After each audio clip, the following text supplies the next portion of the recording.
Yeah. Welcome to RR Triple Four All Rounder match number 28 Royals versus Royals. Like Rajasthan Royals versus Royal Challengers Bangalore.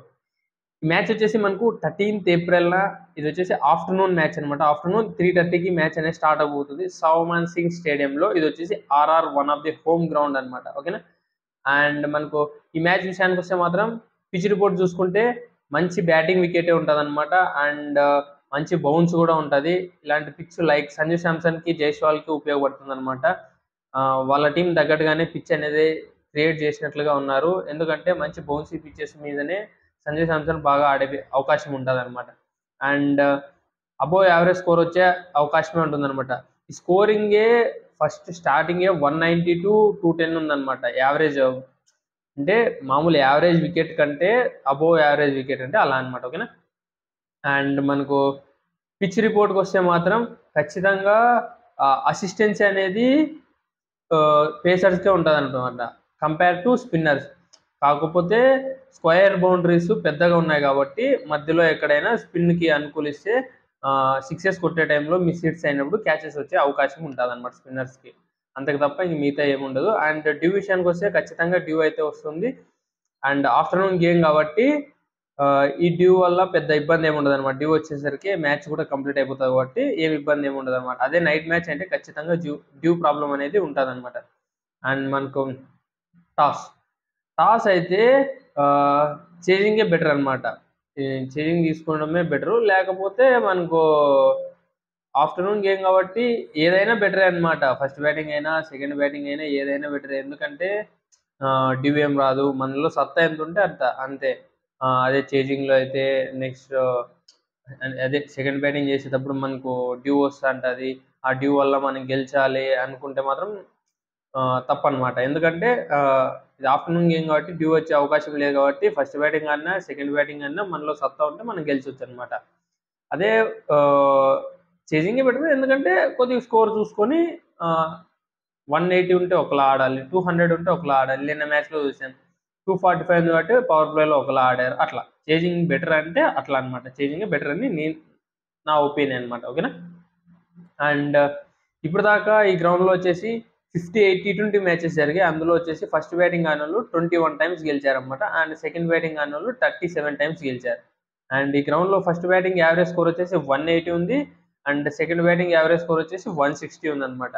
And head to head డీటెయిల్స్కి వస్తే ఇప్పుడు దాకా Rajasthan Royals and RCB total 29 matches ఆడింటే Rajasthan Royals వచ్చేసి 14 matches గెలిచారు. RCB వచ్చేసి 15 matches గెలిచారన్నమాట. Head to head కూడా ఫుల్ మంచి ఫైట్ ఉంది ఈ ఇరు టీముల మధ్య. అండ్ ఈ సౌమాన్ సింగ్ స్టేడియంలో వీళ్ళిద్దరూ కలిసి 9 మ్యాచెస్ ఆడమ్మారు. అండ్ ఈ 9 మ్యాచెస్లో కూడా రాజస్థాన్ రాయల్స్ వచ్చేసి 5 మ్యాచెస్ గెలిచింది. బెంగళూరు వాళ్ళు వచ్చేసి 4 మ్యాచెస్ మాత్రమే గెలిచారనమాట. అండ్ ఫస్ట్ బ్యాటింగ్ ఆడినప్పుడు రాజస్థాన్ వచ్చేసి 5 మ్యాచెస్ గెలిచింది, బెంగళూరు వచ్చేసి 5 మ్యాచెస్ గెలిచింది అనమాట. సెకండ్ బ్యాటింగ్ ఆడినప్పుడు రాజస్థాన్ వచ్చేసి 9 మ్యాచెస్ గెలిస్తే బెంగళూరు వచ్చేసి 10 మ్యాచెస్ గెలిచింది అనమాట. అండ్ ఇరు టీములవి ప్లేయింగ్ 11 చూసుకుంటే ఎవరి ఇబ్బందులు వాళ్ళకు ఉన్నాయి. అండ్ ఆర్సీబీ వాళ్ళకి ఏమి ఇబ్బందులు ఏం లేవు. కాకపోతే వాళ్ళు హోమ్ గ్రౌండ్లో చిన్న గ్రౌండ్లో గెలిచలేకపోయారు అనమాట. ఎందుకంటే అది కూడా 2 సార్లు కూడా ఫస్ట్ బ్యాటింగ్ చేశారు కాబట్టి గెలిచలేకపోయారు అంతే. చేజింగ్ ఇచ్చింటే కొట్టేస్తారేమో వాళ్ళు, మనం చెప్పలేమన్నమాట. అది చిన్న గ్రౌండ్ కాబట్టి చేజింగ్కే ఎక్కువ అవకాశం ఉంటుంది. అండ్ బయట గ్రౌండ్స్లో అయితే అవే గ్రౌండ్స్లో అయితే ఖచ్చితంగా గెలుస్తున్నారు ఇప్పుడు దాకా ఆడిన దాంట్లో. అండ్ రాజస్థాన్ ప్లేయింగ్ 11 విషయానికి వస్తే మాత్రం ఓపెనర్గా జైస్వాల్ అంతంత మాత్రమే ఆడుతున్నాడు. ఒక మ్యాచ్ మాత్రమే బాగా ఆడాడు. ఇంక మిగతా మ్యాచ్లన్నీ ఫెయిల్ అయ్యాడు. సంజు శాంసన్ ఒక్కొక్కసారి ఆడుతున్నాడు, ఒక్కొక్కసారి ఆడట్లేదు, కన్సిస్టెన్సీ లేదు.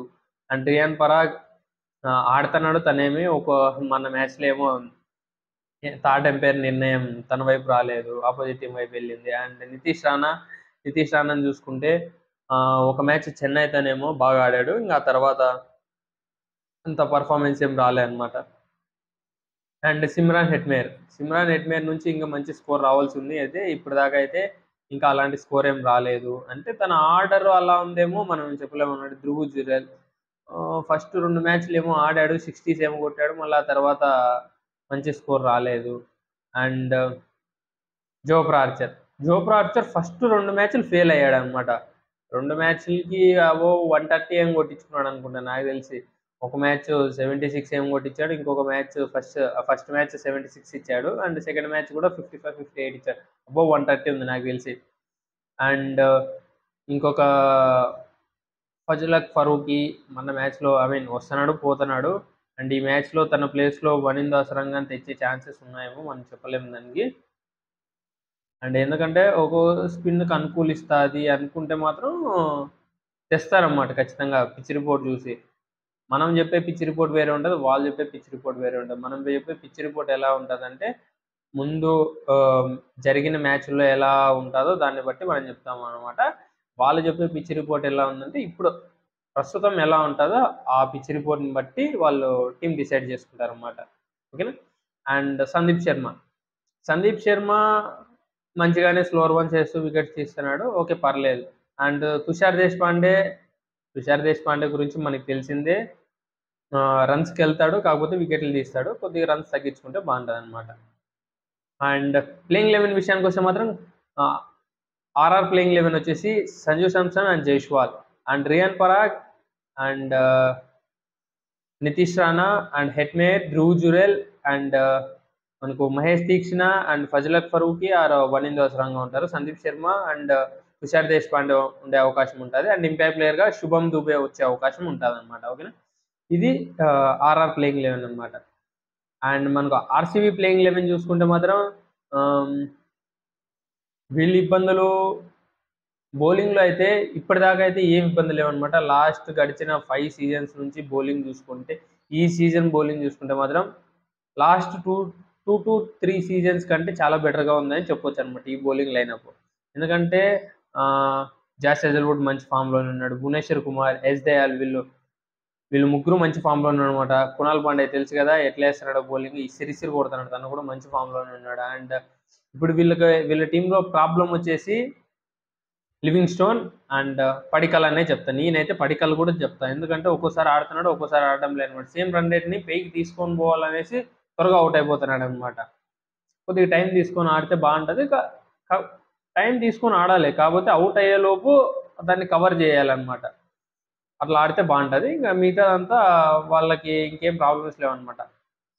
ఆర్‌సీబీ ప్లేయింగ్ 11 చూసుకుంటే Phil Salt, Virat Kohli and Devdutt Padikkal, Rajat Patidar, Liam Livingstone and Jitesh Sharma and Tim David, Krunal Pandya, Bhuvneshwar Kumar, Hazlewood and S Dayal ఉండే అవకాశం ఉంటది. అండ్ ఇంపాక్ట్ ప్లేయర్‌గా శ్రేయస్ శర్మ వచ్చే అవకాశం ఉంటదన్నమాట. అండ్ మనకు ప్లేయర్ బ్యాటిల్ విషయానికొస్తే మాత్రం యశస్వి జైస్వాల్ వర్సెస్ ఎస్ దయాల్. ఇప్పటిదాకా 28 రన్స్ వేసి 2 టైమ్స్ అవుట్ అయ్యాడు. 147 ఉందన్నమాట strike rate. And Sanju Samson versus Bhuvneshwar. ఇప్పటిదాకా 118 రన్స్ చేసి 4 టైమ్స్ అవుట్ అయ్యాడు. 128 ఉందన్నమాట strike rate. And Nitish Rana versus Bhuvneshwar Kumar. వీళ్ళిద్దరి మధ్య కూడా మంచి ప్లేయర్ బ్యాటిల్ అయితే ఉండబోతుంది. ఇప్పటిదాకా 40 రన్స్ చేసి 2 టైమ్స్ అవుట్ అయ్యాడు. స్ట్రైక్ రేట్ వచ్చేసి 111 ఉందన్నమాట. And Virat Kohli versus Sandeep Sharma. వీళ్ళిద్దరి మధ్య ఇప్పుడు దాకా ప్లేయర్ బ్యాటిల్ ఎలా ఉందంటే మీరు అసలు ఎవరే కానీ ఊహించిండ్రు అనమాట. విరాట్ కోహ్లీ సందీప్ శర్మ బౌలింగ్లో ఇప్పుడు దాకా 104 రన్స్ చేసి 7 టైమ్స్ అవుట్ అయ్యాడు అనమాట. స్ట్రైక్ వచ్చేసి 140 ఉందన్నమాట. చూద్దాం ఈరోజు మ్యాచ్లో ఏం చేస్తాడు విరాట్ కోహ్లీ అనేది. అవతల సంజు శాంసన్ జోఫ్రా ఆర్చర్ ఉన్నాడు అండ్ సందీప్ శర్మ ఉన్నాడు. వీళ్ళిద్దరు బౌలింగ్ని ఎలా ఎదుర్కొంటాడని చూడాల్సి ఉంటుంది. ఇంకా మిగతా వాళ్ళందరూ మిగతా బౌలర్స్ని ఫేస్ చేయలేము అన్నమాట. ఇంక అంతకంటే మనం ఏం చెప్పుకోలేము. ఒకవేళ ఫేస్ చేసినా ఒక్కొక్కసారి వికెట్ పడింది, అది కామన్ అనమాట. ఒక్కోసారి వికెట్ పడినా కూడా స్ట్రైక్ రేట్ బాగుందన్నమాట. అందుకనేసి మిగతా వాళ్ళవి చెప్పలేదన్నమాట. అండ్ వార్ బ్యాటిల్స్ చూసుకుంటే మాత్రం సాల్ట్ వర్సెస్ జోఫ్రా ఆర్చర్ ఖచ్చితంగా మంచి వార్ బ్యాటిల్ అయితే ఉండబోతుంది.